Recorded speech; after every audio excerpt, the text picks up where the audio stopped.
Oh, they're Clippers. So I'm not going to put this on the main channel, but Law by Mike, he made a video about the Skibidi toilet situation.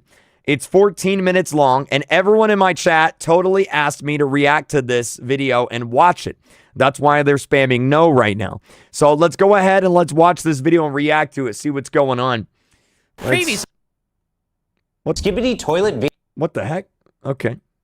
I'm investigating one of the largest creator lawsuits in years. The creator of one of the biggest YouTube franchises, Skibidi Toilet, is supposedly being robbed and silenced. Another company claimed it owned the whole thing, got real episodes removed from YouTube, and sent an email with a threat. Negotiate by tomorrow or the whole channel will be deleted. Now a settlement has been announced, but it still leaves multiple questions unanswered. So I'm interviewing someone who says they have evidence. Going through...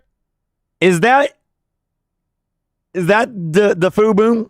The court filings myself, and by the end, I'll make the creator of Skibidi Toilet a personal offer. It starts with the amount of money Skibidi Toilet is worth. Across YouTube, Skibidi Toilet videos got roughly 65 billion views in 1 year alone. At conservative ad rates, that kind of traffic can mean hundreds of thousands. How much y'all think Skibidi Toilet is worth, chat? Take a guess. I'm going to say $50 million. No. I'm going to say $100 million. No. I'm going to say $200 million. Thousands of dollars a month from YouTube. Then there's the brand side. Toys and major retailers, an official Fortnite skin, and a movie reportedly linked to Michael Bay. The exact value of the franchise is hard to know, but it's likely worth millions. Yeah. And all of that started with one creator, Alexei Gerasimov. A few years ago, Alexei signed a copyright assignment contract with Invisible Narratives, a US entertainment company. That contract transferred the main copyright and trademark rights for Skibidi Toilet to Invisible Narratives. Yep. Invisible Narratives also reportedly got the exclusive right to run the Defook Boom channel and a portion of Defook Boom, Defook. the advertising revenue. Then, in late 2024, a company called Next Level Apps registered in a free trade zone in Dubai and filed a trademark application for the name Skibidi Toilet. But they didn't just file once. They filed dozens of product categories, registered SkibidiToilet.com, and pushed knockoff Skibidi games onto app stores. That trademark filing gave them something dangerous, a piece of paperwork they could use to say Skibidi Toilet is theirs. Next Level says one of its co-founders posted a game idea on a Ukrainian forum back in 2020. The ideas were toilets with human heads fighting camera-headed humanoids. They also showed a bunch of different visual evidence. So Next Level's argument is we didn't steal Skibidi Toilet. Boom and Invisible copied us. But as a lawyer, this is where I separate an idea from ownership. Copyright doesn't protect... Chat, should I become a lawyer? I feel like I should become a lawyer. Type 1 if I should become a lawyer. I'd love to be able to sue people, you know?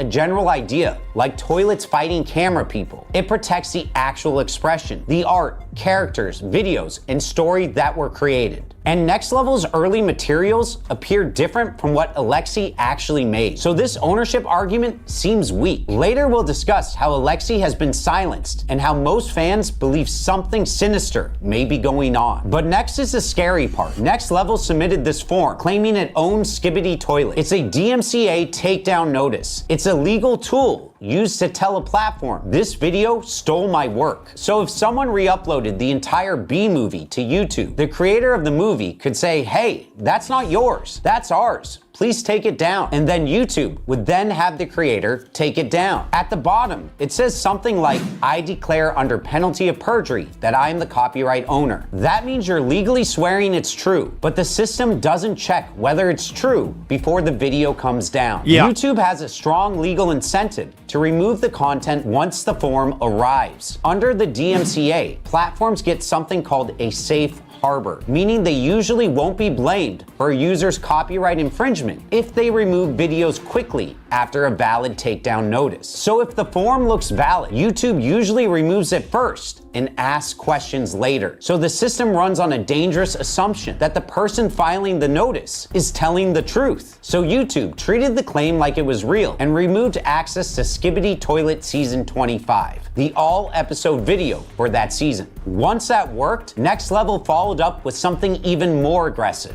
The day day after the takedowns, this email arrived. The first line says, "We're the current owners of Skibidi Toilet. We would like to negotiate by tomorrow." So they gave them 1 day to respond. And the last line says there will be another takedown before channel deletion. These takedowns are That's blackmail. That's illegal. You can't do that.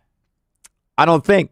devastating for a channel. A channel at the peak of its season looks like this. It's getting millions and millions of views. So when someone issues a DMCA takedown, those views can drop drastically. Invisible Narratives claims the company lost millions of viewers and significant ad revenue. What makes it even worse is while the real Skibidi was losing millions of views, Next Level started posting knockoff games and clips. And when Invisible Narratives allegedly tried to take down those knockoff uploads by filing their own copyright takedown forms, Next Level filed counter notices to protect the fakes. Yeah, it was extremely messy. A federal judge in Northern California looked at the whole case, then granted an emergency temporary restraining order, which is a court order meant to stop someone before more damage happens. Judges don't give emergency orders very often. Emergency relief means the court saw a serious risk of harm before the normal process could play out. That's a major early win for Invisible Narratives. But then the judge turned the emergency order into something stronger, a preliminary injunction. That basically means a longer lasting restraining order. Next Level violated it anyway. YouTube took down episode 77 because of an old takedown request that Next Level Bro, I didn't realize the Skibidi Toilet stuff was this serious. Good God.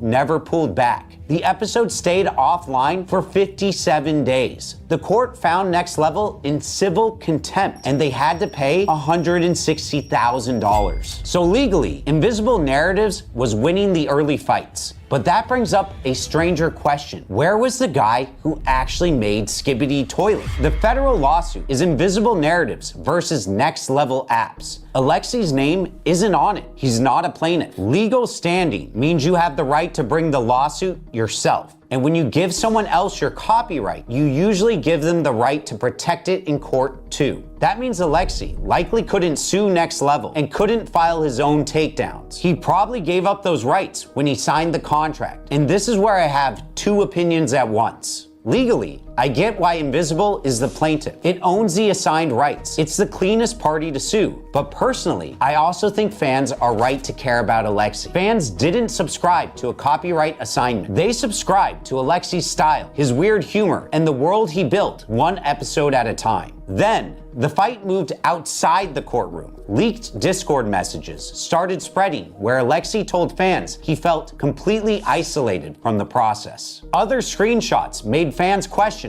whether he was even being paid. Alexei was not being paid, or at least have big problems with getting... Wait, that's Iron Cameraman? Bro, I thought that was like an 8-year-old iPad kid. That is a grown man. What the heck? That's crazy. Paid. I spoke with a former employee of Invisible Narratives. What he told me that Alexei had problems receiving money because he was Russian. When Alexei gave the Skibidi rights to Invis in 2023, US sanctions against Russia made it very hard for him to get paid by American companies. Fans also pointed to leaked messages where Alexi allegedly said he felt trapped, scammed, and lied to. He sent messages to some YouTubers and saying that he was not being paid and was almost broke. He also said that he lost control of his YouTube monetization in 2024. So if that is true, then he basically lost his main income from the channel. Recently, Invisible Narratives renamed his YouTube channel from Defuk Boom to just Skibidi with no announcement from... That was so stupid, dude. God, that was so stupid. Invisible Narratives. That was so stupid. That was so stupid. They should not have done that, bro. Oh, God, that was stupid. Alexi. Fans noticed extremely quickly. The hashtag #BringBoomBack started trending, with thousands of posts demanding Alexi get creative control back.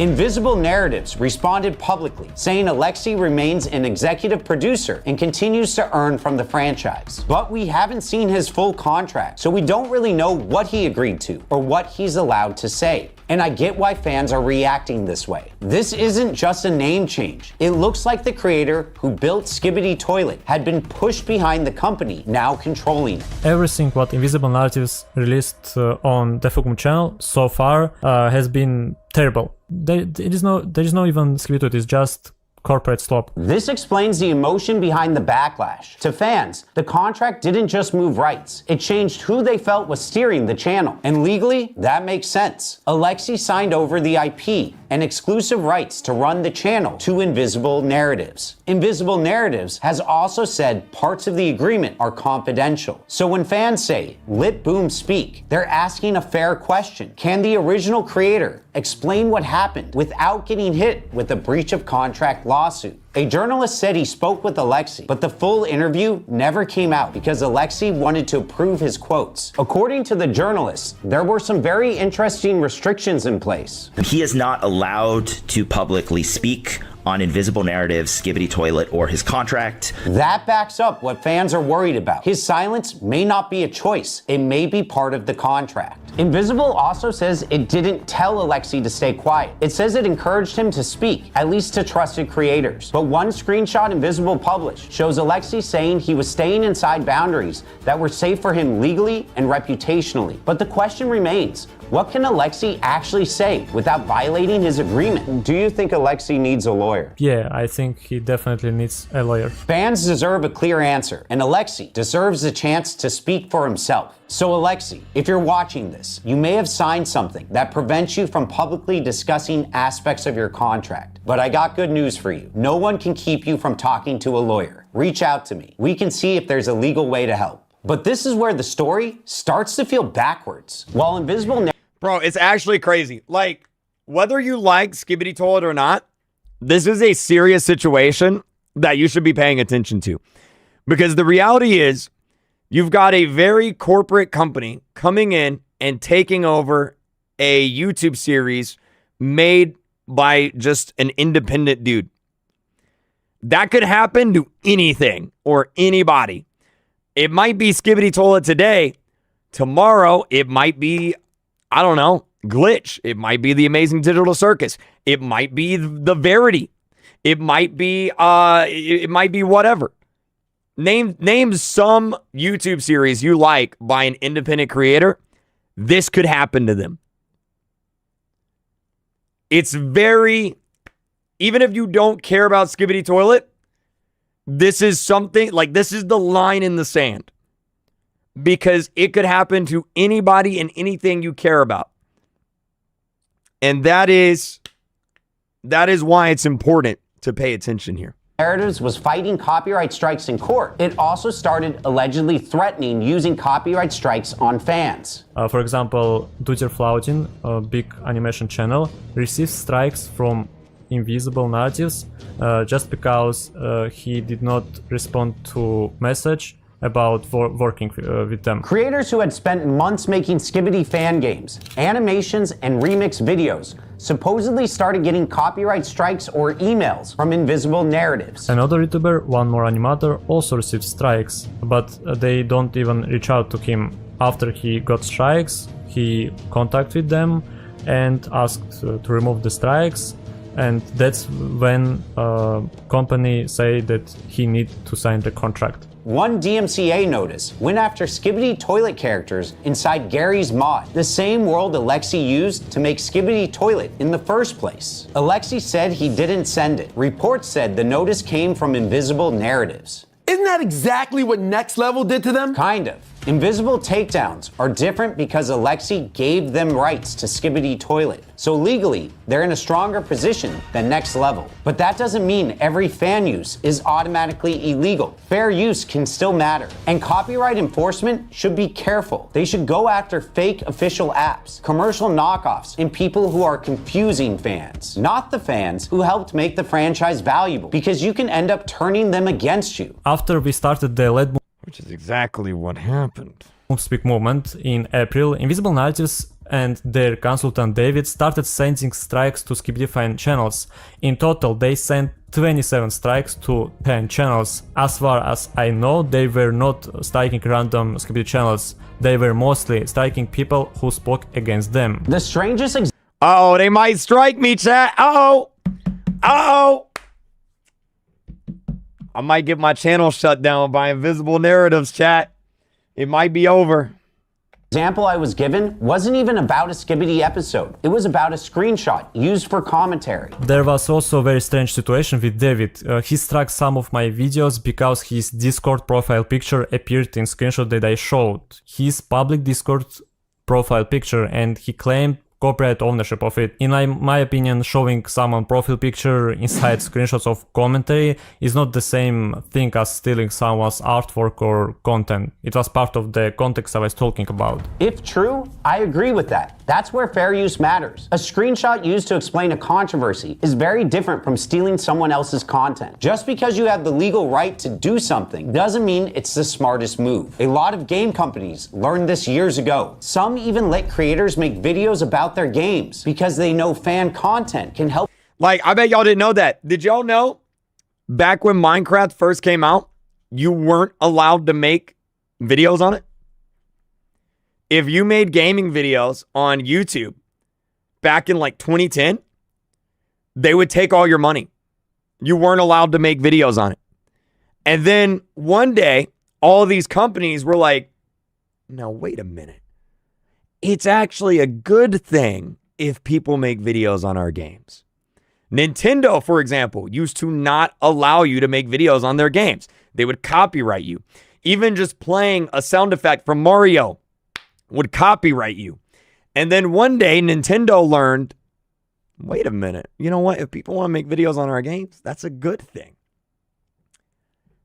The brand grow. But imagine being the kid who spent 6 months making a Skibidi fan video only to get a copyright strike or email from the company. To a fan, that can feel like betrayal. To be fair, Invisible says that the licensing deals were to form an alliance that was supposed to give some creators a licensed way to build and monetize inside Skibidi. And they produced a text message allegedly showing Alexei approved of some takedowns, at least back in 2024. And that's what makes this whole case so strange. On paper, it's Invisible Narratives versus Next Level. Two companies accusing each other of taking control of a franchise through lawsuits and takedown threats. But underneath all of that is Alexei, the creator who made Skibidi Toilet before it became big enough to move from YouTube into a much larger entertainment business. Fans didn't fall in love with these corporations. They followed one person's bizarre internet world until it became valuable enough for everyone else to fight over. And now the fans are caught in the middle. Copyright law is supposed to protect creators. It's not supposed to punish the communities that helped support them. So my hope is that this video brings attention to what's happening, pushes everyone involved to stop abusing takedown notices, and reminds Invisible Narratives what fans are actually asking for. They don't want a brand statement. They want to hear from Alexei.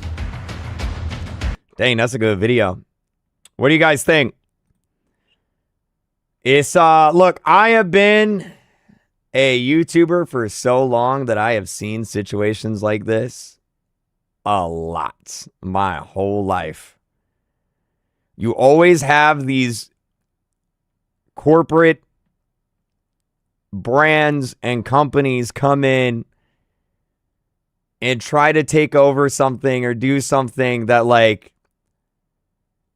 it just doesn't work, because what YouTube is, it's about independent creation and voices and just doing cool stuff. And the moment you have some brand come in or a company come in, it just doesn't work anymore. And they try to take this like corporate Hollywood approach to things, and that just like that does not work anymore. It's not 2000 anymore. You know, it's 2026. I'm curious to see if Boom actually links up with Law by Mike here. Be interesting to see what happens next. But yeah, Skibidi Toilet, they don't even upload anymore, do they? Like, they just kind of like stopped because of this whole situation. Renaming the YouTube channel was the dumbest thing they could have possibly done. Like, whoever approved that does not understand YouTube. Yeah, 7 months ago, bro. Man. Jeez. Man. Yeah, best wishes to Skibidi Toilet. Man, dude. Man. Actually crazy. They made a Verity mod for Bedrock. Why am I subbed? Because Skibidi Toilet's awesome, and I'll die on that hill. Even if you don't like it, I think it's cool. Watch Teapot 23. I can't watch Teapot 23 without watching Teapot 22, 21, 2019, 18, 17.